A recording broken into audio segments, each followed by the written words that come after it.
آپ سن رہے ہیں جستجو کا سفر۔ کچھ روز بعد اخبار میں ایک نئے کالج کا اشتہار آیا جو کسی این جی او نے غریب اور یتیم بچوں کے لیے کھولا تھا، مگر وہاں انجینئرنگ کی تعلیم نہیں دی جاتی تھی۔ انہوں نے پری میڈیکل سے شروع کیا تھا اور کلاسیں بھی شام کو ہوتی تھیں۔ عبداللہ اسی شام کالج پہنچ گیا اور ایڈمیشن فارم جمع کروا دیا۔ انٹرویو کے وقت تمام ماجرا سچ سچ کہہ سنایا کہ پچھلے کالج سے بیڈ کریکٹر کا سرٹیفکیٹ کیوں کر حاصل ہوا۔ ایڈمیشن کمیٹی کو اس بات کا پورا احساس تھا کہ یہ پوزیشن ہولڈر بچہ ہے اور اگر آ گیا تو اس کا نام مارکیٹنگ اور فنڈز کے حصول میں پوری طرح استعمال کر سکتے ہیں، مگر عبداللہ کی اس قدر صاف گوئی انہیں بالکل نہ بھائی۔ پرنسپل صاحب کہنے لگے، برخوردار، تمہارے میٹرک میں مارکس ضرور اچھے ہیں، مگر ساتھ ساتھ تم تھوڑے سے بیوقوف اور بدعقل بھی ہو۔ نہیں پرنسپل صاحب، عبداللہ نے ان کی بات کو بیچ میں سے اچکتے ہوئے کہا، میں بے عقل ہو سکتا ہوں مگر بدعقل اور بیوقوف نہیں۔ سب ہنسنے لگے اور کہا، بیوقوف یہ تو ایک ہی بات ہے، بھلا بتاؤ اس میں فرق کیا ہے؟ جناب، بے عقل وہ ہوتا ہے جسے اللہ تعالیٰ نے عقل دی ہی نہ ہو۔ اس بارے میں کوئی دعویٰ فی الوقت نہیں کرتا، آپ پڑھائیں گے تو دودھ کا دودھ اور پانی کا پانی ہو جائے گا۔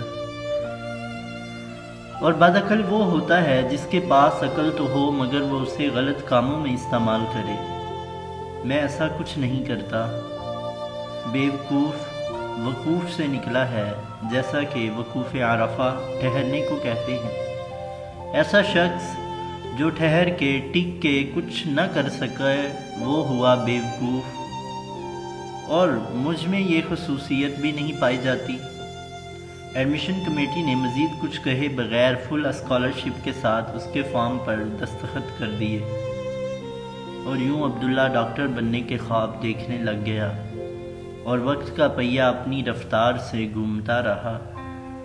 کالج میں یوں تو سب معمول کے مطابق چل رہا تھا، عبداللہ کی ذہانت کا ڈنکا ہر سو بج رہا تھا۔ کوئی تقریری مقابلہ ہو یا بیت بازی کا، کوئی ڈرامہ ہو یا مضمون نگاری، عبداللہ کا نام ہی اس بات کی ضمانت تھا کہ کالج کی پہلی پوزیشن آنی ہے۔ عبداللہ نے بارہا اس کالج کے بچوں کو ہرایا جہاں سے وہ نکالا گیا تھا۔ بدلے کا جذبہ تو کوئی خاص تھا نہیں، ہاں مگر ہر کام کو احسان پہ کرنے کا جنون اسے پہلی سے کم کسی بھی پوزیشن پہ ٹکنے نہ دیتا تھا۔ مگر ایک استاد ایسے تھے جو عبداللہ کو بے حد پسند کرتے تھے، ان کا نام عبدالرحمن۔ وہ درس نظامی سے فارغ التحصیل تھے، پرانے زمانے کے انڈیا سے پڑھے ہوئے تھے اور کالج میں اردو، اسلامیات اور مطالعہ پاکستان پڑھاتے تھے۔ عبداللہ نے کورس کی ساری کتابیں ازبر یاد کی ہوئی تھیں، کیمسٹری کے پیریوڈک ٹیبلز ہوں یا فزکس کے ایکویشنز اور لاز، بیالوجی کے زولوجیکل نیمز ہوں یا باٹنی کے پودوں کی کلاسیفیکیشن، اسلامیات کی کتاب کی احادیث ہوں یا اردو کی غزلیں، عبداللہ سب یاد کر کے 2-3 ماہ میں ہی فارغ ہو جاتا۔ شاید یہ بچپن کا اثر تھا کہ مانگی گئی کتابیں کچھ دنوں میں واپس کرنی ہوتی تھیں کہ اس کا دماغ اس طرح ٹیون ہو گیا تھا اور حافظہ بہت تیز تر ہوتا چلا جا رہا تھا۔ عبدالرحمن صاحب وہ واحد استاد تھے جن کے پاس اپنے مضامین میں عبداللہ کے ہر سوال کا جواب ہوتا تھا۔ عبدالرحمن صاحب عبداللہ کو روز کوئی نئی دعا سکھاتے اور اللہ پہ توکل کا درس دیتے۔ وہ کہا کرتے، یہ ساری محبتیں اللہ تعالیٰ کی محبت کے سامنے ہیچ ہیں۔ ایک دن کہنے لگے کہ آنکھ بڑی عجیب شے ہے، جب تک بند نہ ہو کھلتی ہی نہیں ہے۔ ایک دن دعا مانگی کہ اے اللہ، تو جانتا ہے کہ تو ہے، میں ہوں۔ انہوں نے 2 دعائیں تو عبداللہ کو ازبر کرا دی تھیں اور کہا تھا کہ روز بلا ناغہ مانگا کرو۔ ایک سیدنا موسیٰ علیہ السلام کی دعا، رب انی لما انزلت الی من خیر فقیر، الہی میں اس کا محتاج ہوں کہ تو مجھ پر اپنی نعمت نازل فرما۔ اور ایک یہ دعا کہ اے اللہ سب ایمان والوں کو معاف کر دے، اور عبداللہ تواتر سے یہ دعائیں مانگے چلا جاتا۔ ایک عادت انہوں نے اور ڈالی عبداللہ کو، وہ تھی اللہ میاں کو خط لکھنے کی۔ وہ کہتے تھے جب کوئی بات ہو جاوے، جب کوئی خوشی دیکھو یا غم آوے تو اللہ کو خط لکھو، اسے سناؤ اپنی کہانی، اس سے کہو اپنی کتھا، اور کسی سے کچھ نہ مانگو۔ ہر حد سے ماورا تھی سخاوت میں اس کی ذات، ہر حد سے ماورا تھی سخاوت میں اس کی ذات، ہم آخری سوال سے آگے نہ جا سکے۔ عبد الرحمن صاحب نے عبداللہ کی طبیعت کو دیکھتے ہوئے اسے ایک بد دعا بھی دی تھی کہ اللہ تجھے اتنا مصروف رکھے کہ تیرے پاس گناہ کی فرصت نہ ہو، اور عبداللہ ہمیشہ اس بات پر ہنسا کرتا۔ خیر انٹر کے امتحانات ہوئے اور عبداللہ نے پہلی پوزیشن حاصل کی پورے کالج میں۔ 200 میل کی مسافت پہ ایک شہر تھا جہاں میڈیکل کالج میں داخلہ مل گیا، اور یوں عبداللہ ڈاکٹر صاحب بننے کی جستجو میں لگ گیا۔ میڈیکل کالج جاتے ہوئے اس نے ماں باپ اور سر عبد الرحمن کی خوب دعائیں لیں، مگر شاید زندگی کو کچھ اور ہی منظور تھا۔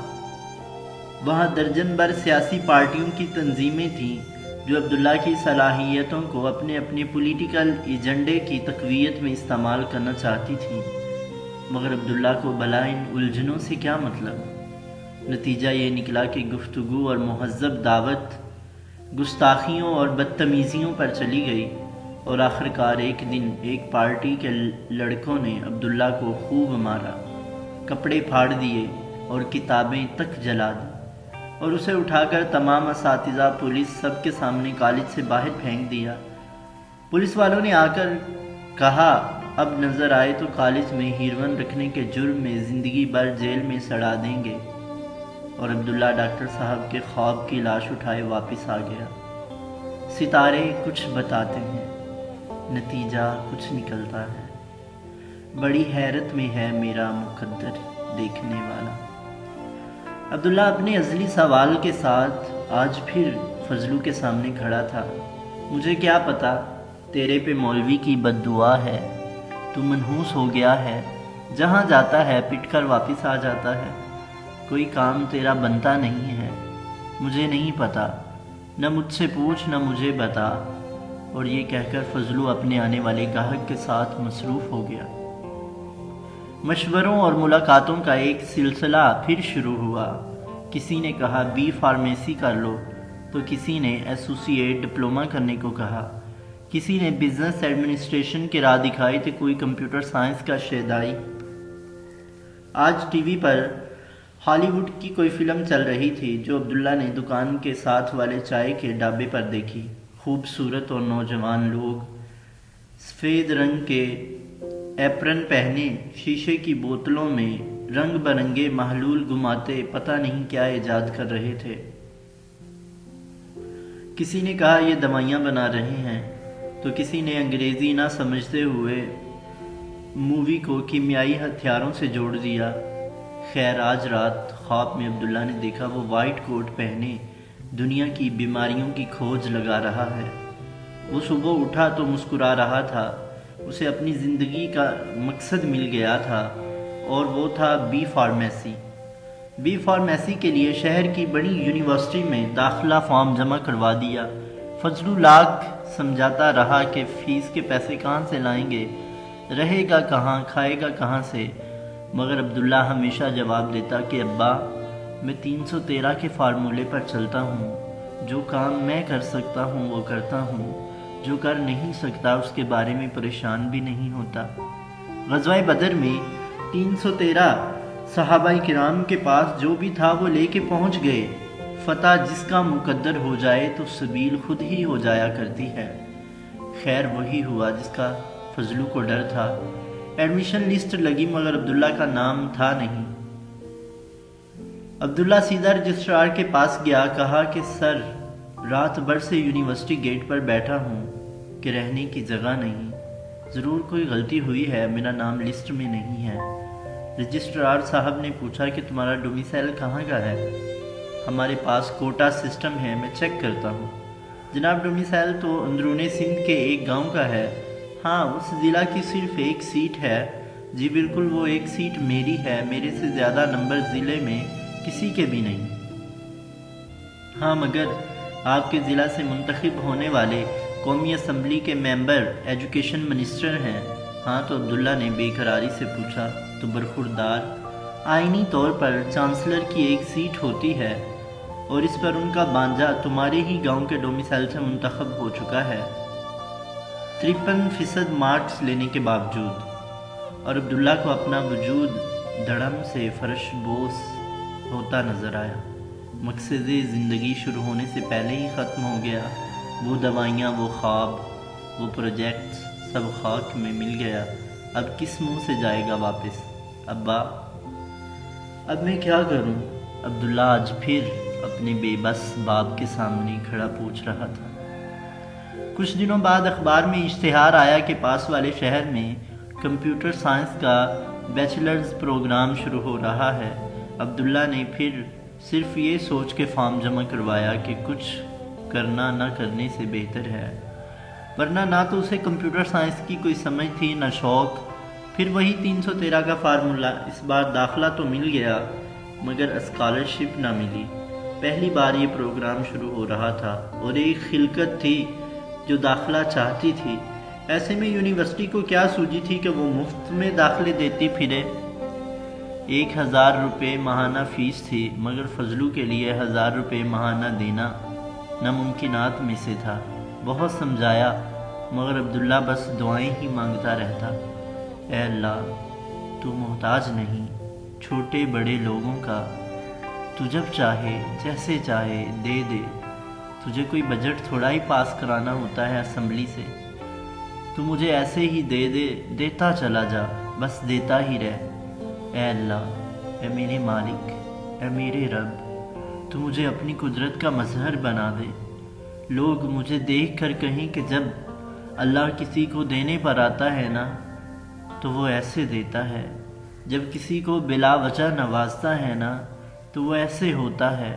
او میرے اللہ، تو وجہ کا محتاج نہیں، تو مجھے بلا وجہ ہی دے دے، آمین۔ اسکالرشپ تو نہ ملنی تھی، نہ ملی، مگر عبداللہ کو شام میں نوکری مل گئی۔ یونیورسٹی کے ساتھ قائم دھوبی گھاٹ پر دن بھر پڑھنا، رات بھر کپڑے دھونا، اتنے پیسے مل جاتے کہ عبداللہ فیس جمع کروا دیتا، ایک آدھ وقت کچھ کھا بھی لیتا۔ کم کھانے کی عادت تو گھٹی سے ملی تھی، لہذا اگر ایک وقت بھی کھانا مل جائے تو غنیمت تھا۔ پہلا سیمسٹر ختم ہوا۔ عبداللہ کا 4 میں سے جی پی اے 4 آیا تو سب کو پتہ چلا گڈری کا لال کسے کہتے ہیں۔ جہاں کچھ دوست بنے وہاں بہت سے دشمن بھی۔ دیکھ تو پوزیشن مت لایا کر، ایک روز ایک بڑے باپ کی اولاد نے راستہ روک کر عبداللہ سے کہا۔ اس کے باپ کو سب پیر صاحب کے نام سے جانتے تھے اور ان کی یونیورسٹی اور معاشرے میں خدا ترسی کی وجہ سے بڑی شہرت تھی۔ عبداللہ نے مسکراتے ہوئے پوچھا، کیوں؟ کیونکہ تو مزارے کی اولاد ہے اور ہم پیر زادے ہیں۔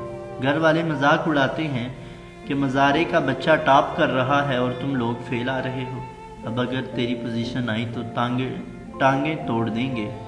عبداللہ نے پورا عزم کر لیا کہ اگلے سیمسٹر میں پوزیشن نہیں لے گا، کیونکہ اگر اس بار پیٹا تو یہاں سے بھی باہر ہوگا اور ابا تو مار ہی ڈالے گا۔ فضلو نے تو اب پیسے بھی مانگنا شروع کر دیے تھے۔ عبداللہ سے کہ اکلوتے بیٹے سے نہ مانگے تو کس سے مانگے؟ مگر عبداللہ کا تو اپنا گزارا مشکل سے ہوتا تھا۔ مانگے کی کتابوں سے تو بھلا وہ گھر پیسے کیسے بیچتا؟ خیر، اگلے امتحانات آئے۔ عبداللہ نے جانتے بوجھتے ہوئے صرف آدھے سوال حل کیے، حالانکہ اسے پورا پیپر آتا تھا تاکہ پوزیشن نہ آئے، صرف پاس ہو جاؤں۔ مگر اللہ کا کرنا ایسا کہ باقی کسی سے وہ آدھے سوال بھی حل نہ ہوئے اور برے مارکس کے باوجود اس کی پوزیشن آ گئی۔ پہلا سیمسٹر جی پی اے 4 پہلی پوزیشن، دوسرا سیمسٹر جی پی اے 2.8 پہلی پوزیشن۔ اب بیچارہ کیا کرے اور کہاں جائے؟ پیر صاحب کے بچے اور اس کے دوست جہاں دل چاہتا عبداللہ کو روک لیتے، کبھی نوٹس پھاڑ دیتے تو کبھی چپل اتروا لیتے۔ عبداللہ صرف ایک درخواست کرتا کہ مجھے اینک سنبھالنے دو، کیونکہ یہ میں افورڈ نہیں کر سکتا، اب مارو۔ اور یوں پٹ پٹ کے 2 سال آخر پورے ہونے ہی لگے۔ شاگرد تو شاگرد عبداللہ اپنے استادوں کے بھی کان کترنے لگا۔ تیسرے سیمسٹر میں کمپیوٹر کی مشہور کمپنی نے پروگرامنگ کے مقابلے کروائے۔ عبداللہ کی پاکستان بھر میں دوسری پوزیشن آ گئی۔